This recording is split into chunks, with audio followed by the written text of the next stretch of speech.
जी, hello दोस्तों, मैं हूँ कमर चीमा। उम्मीद है आप लोग ठीक होंगे। दोस्तों, फ्रेंच प्रेसिडेंट एमेनुअल मैक्रोन ने बड़ी इम्पोर्टेंट कन्वर्सेशन की है इंटरनेशनल पॉलिटिक्स पे, जिसपे उन्होंने सीधा-सीधा ये कह दिया है। उन्होंने कहा है जी कि जो भारत है, it can not be a vessel state. इसको हम वैसल स्टेट तो नहीं ये बन सकती ना। और उसने सिर्फ ये नहीं कहा, उसने इसको थोड़ा-सा इस अंदाज में कहा है कि भाई, और फिर उसने कहा मल्टीलैटरलिज्म इज इम्पोर्टेंट। फिर उसने कहा कि मैं इंडिया के साथ मिलके अफ्रीका समिट करने जा रहा हूं मई में, और मैं इंडिया भी जा रहा हूं फरवरी के अंदर। हो क्या रहा है? हो ये रहा है कि फ्रांस ये समझता है, लाइक चाइना, कि there is a gap in international politics. America पीछे हट गया है, हमें इस गैप को फिल करना चाहिए। और as a important European player, they can't be like like America. तो ये जो इंडो पैसिफिक के अंदर जो स्पेस खाली हो रही है, याद रखिए जब अमेरिका ने ये कहा था कि the future of the America will be written in Asia Pacific और इंडो पैसिफिक, तो यूरोपियन यूनियन को साथ उस वक्त नहीं मिलाया गया था और यहाँ पे लोकल पार्टनर्स ढूंढे गए थे। आज अमेरिका कह रहा है कि हम वेस्टर्न हेमिस्फीयर में बैठे हुए हैं, हमारा फोकस यहाँ पे नहीं है। फ्रांस का ये है कि फ्रांस की ओवरसीज टेरिटरीज हैं यहाँ पे, एंड दे डू बिलीव कि बिकॉज ये ओवरसीज टेरिटरीज मौजूद हैं, तो हमें थोड़ा सा इस पे एफर्ट करनी चाहिए। अब दिस इज वेरी सिग्निफिकेंट चीज, इसको ओवर लुक नहीं किया जा सकता। समझ रहे हैं बात को? ठीक है ना जी। इसको ओवरलुक नहीं किया जा सकता। उन्होंने क्या क्या कहा है, मैं चाहता हूँ कि इसके ऊपर थोड़ी हम डिस्कशन करें आज। ये बहुत, और फिर उन्होंने मल्टीलैटरलिज्म पे बड़ा फोकस किया है, व्हिच इज़ बेसिकली, जिसको उन्होंने बेसिकली आप समझ लें कि ट्रम्प को कहा है कि भाई तुम तो यूनिलैटरलिज्म की बात कर रहे हो, पर हम तो पावर शेयर करेंगे, सारी की सारी पावर शेयर करेंगे with our friends in Middle East and Asia and other places. तो ये बड़ी इंटरेस्टिंग बात हुई, जरा सुनिएगा क्या To कहते हैं। AI for the Indo-Pacific, a treaty that was signed in 2010 in India, and it brings together India, Indonesia, Australia, and other players who are unprecedented partners when it comes to defense, when it comes to security, to AI, in the field of economy, in the field of climate change and the transition. These are solid partners. And our policies with these partners in the Asia-Pacific region is very important. These are players who said that they did not want to be the vassals of other players. So we need to respect sovereignty. कहता है ये vessel नहीं बन सकते, ये कोई America के गुलाम है। ये वही है जो इमरान खान कहते थे हम वो गुलाम बन सकते हैं। ठीक है। सो ये बड़ी उन्होंने पॉलिसी स्टेटमेंट दी है एमरल मैक्रोन ने। ये इसको let's not ignore this, एमरल Macron के इस माइंडसेट को जो ये कह रहा है। ठीक है। और मैं तो इसको बहुत ज़्यादा देखता हूँ, बड़ा इसको, ये बड़ी इंपॉर्टेंट चीज़ है। ये कुछ और भी बातें उन्होंने की हुई हैं। मैं चाहता हूँ कि ज़रा मैं आई हैव व्यूड दिस कि इंडिया को देखिए, ऑब्वियसली फ्रेंच ये समझते हैं कि India has a capability. So if India has a capability which Americans wanted to utilize in the past, but Trump administration ने आके सारी चीजों को उल्ट पुल्ट कर दिया है, they have turned the table.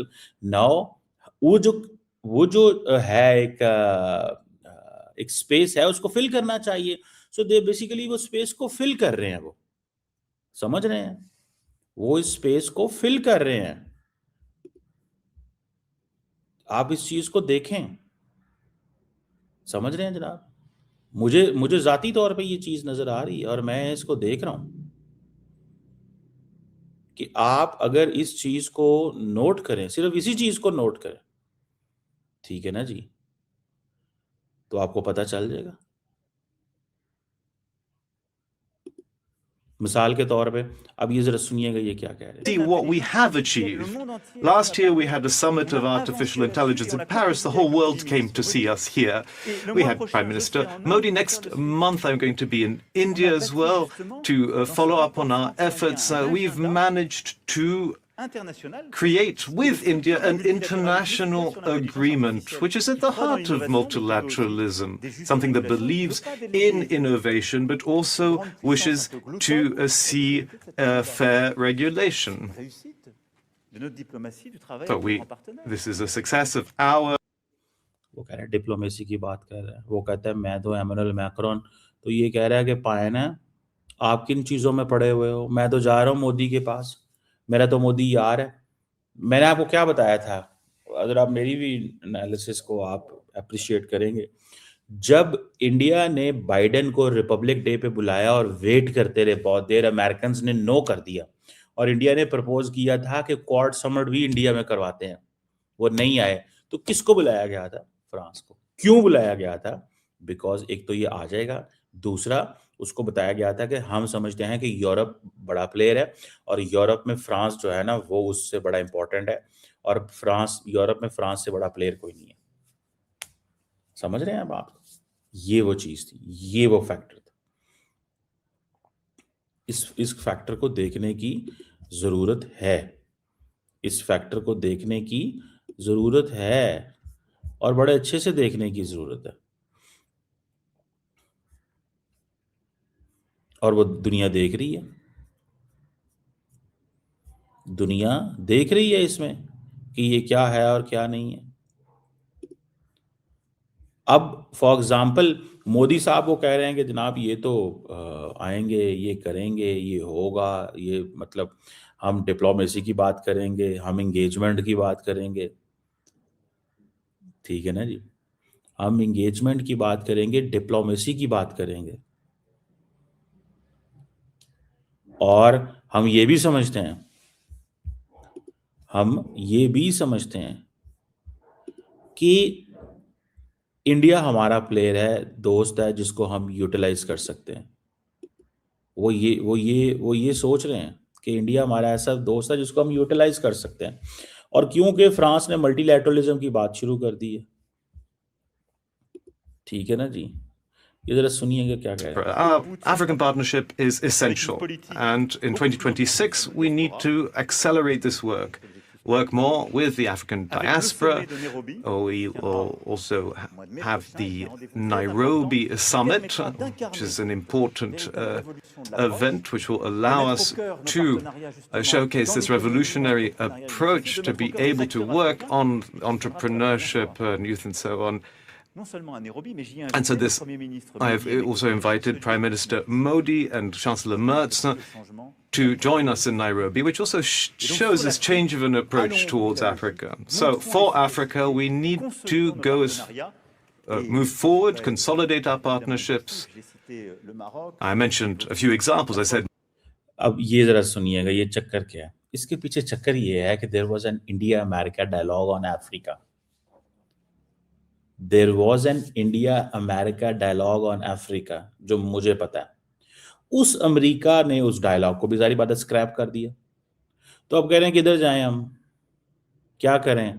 तो अब फ्रांस का ये है कि फ्रांस की बहुत सारी कॉलोनीज रही हैं अफ्रीका में। मुझे I think Nigeria wanted to be in BRICS, if I am not wrong. तो इन्होंने क्या किया, फ्रेंच ने इंडिया को कहा दिया कि नहीं, ब्रिक्स में वो नहीं आएगा, तो उन्होंने उसको उड़ा दिया, इंडियंस ने ब्रिक्स में नहीं आने दिया बिकॉज ऑफ फ्रांस के, हमारी फ्रांस से दोस्ती। अच्छा, फिर मजे की बात सुने, अब जो फ्रेंच हैं उनकी अफ्रीका के अंदर उनको बाहर निकाला जा रहा है, कॉलोनीज रही हैं, वहां पे प्रोटेस्ट होते हैं।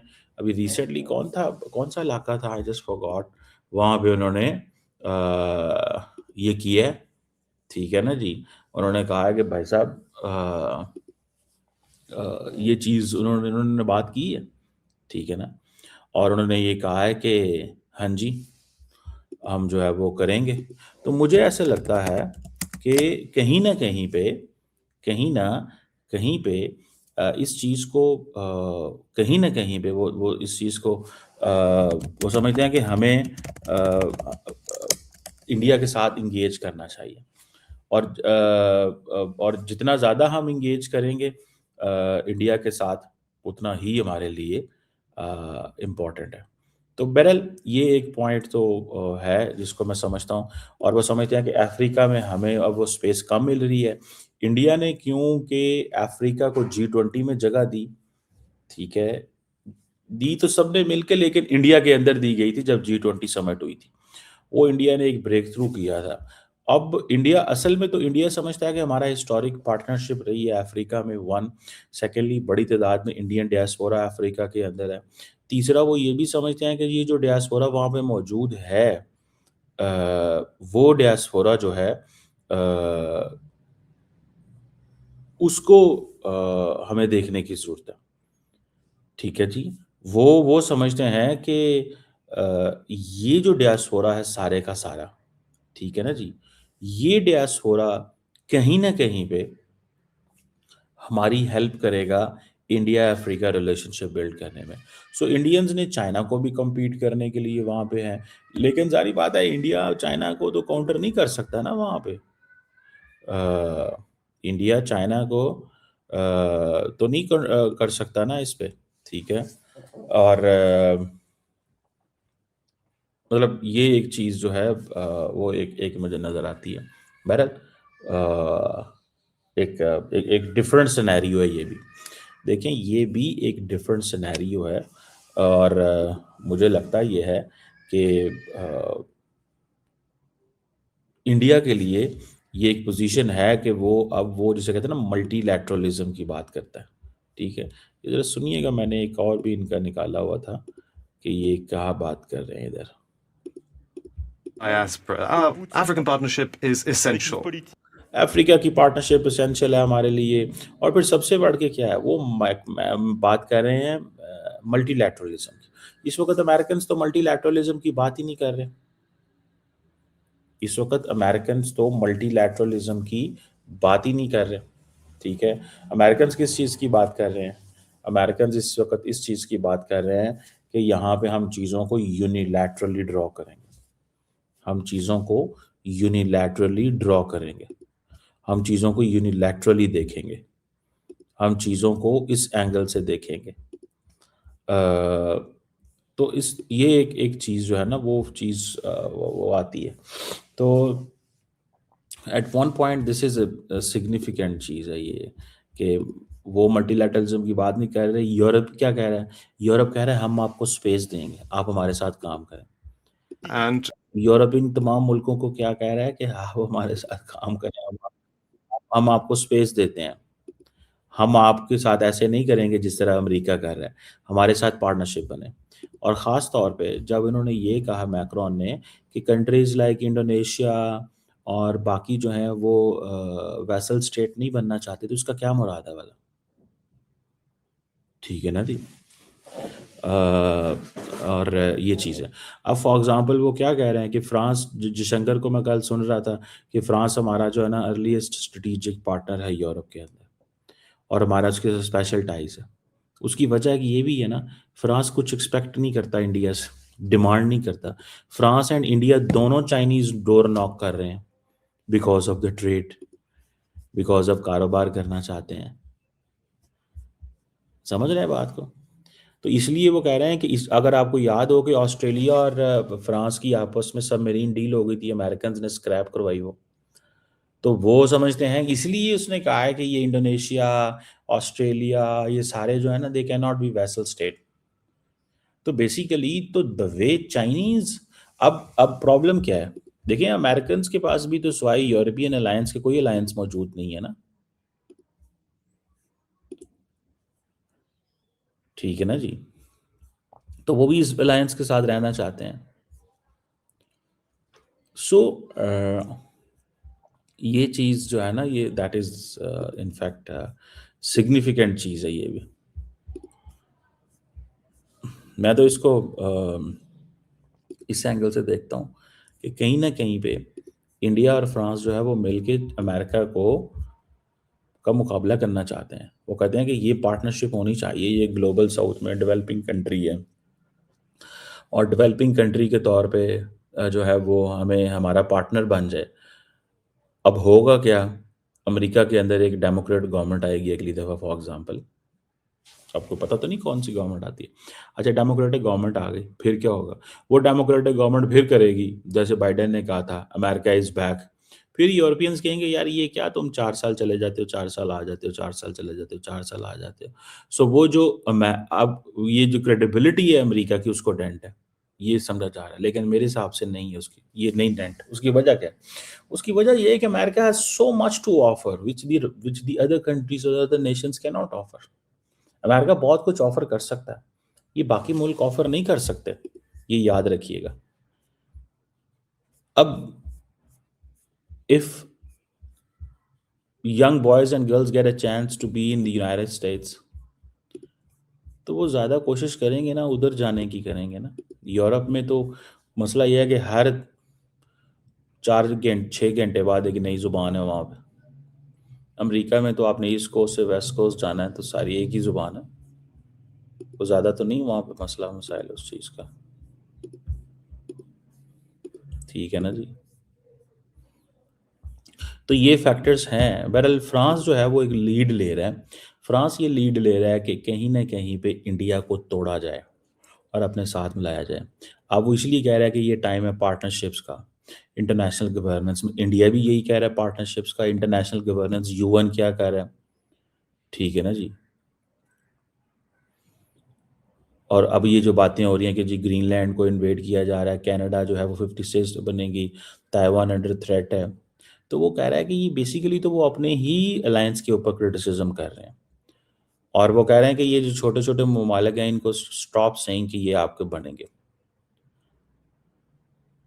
अब फ्रांस जो है वो G7 की चेयर है, इंडिया जो है वो ब्रिक्स की चेयर है। तो वो कह रहे हैं कि भाई हाँ, हमें तो ये बड़ा इम्पोर्टेंट है। सो इट मीन्स क्या है?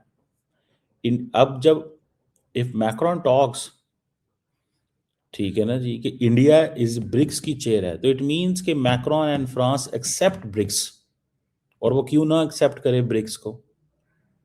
Bye accepting BRICS he is accepting China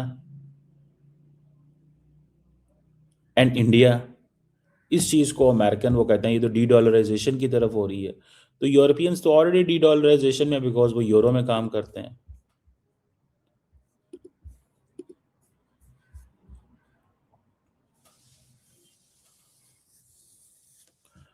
so ये सारी की सारी जो इंटरनेशनल गवर्नेंस की रिफॉर्म है, इसके ऊपर तो वो इंडियंस जो हैं वो देख रहे हैं इसको। तो वो अब मैक्रोन कह रहा है जी कि ब्रिक्स जो है वो क्या करेगी? ब्रिजेस बनाएगी। ठीक है जी। अब वो कह रहा है, फ्रांस कह रहा है कि नहीं, ब्रिक्स जो है वो एंटी G7 ग्रुप नहीं है। सिर्फ सिर्फ प्रॉब्लम ये है कि G7 जो है उसने ब्रिक्स को अंदर एंटर होने नहीं दिया, तो उन्होंने एक पैरेलल ग्रुपिंग बना दी। यही बात ही डॉक्टर जयशंकर ने कही थी। तो ये बड़ी सिग्निफिकेंट चीज़ है। बड़ा मैं तो इसको I am enjoying this entire transformation.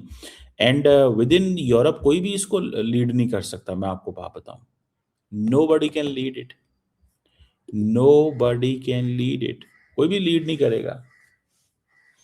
और वो समझते हैं कि ठीक है, हमारा एआई के साथ भी, इनके साथ हमारा हर पार्टनरशिप है। तो वो कह रहे हैं जी हम मल्टीलैटरलिज्म को वेलकम करते हैं।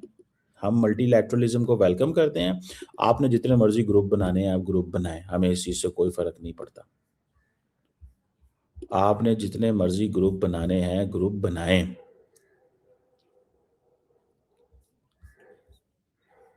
तो ये एक इम्पॉर्टेंट एंड सिग्निफिकेंट चीज़ है इस सेंस में भी।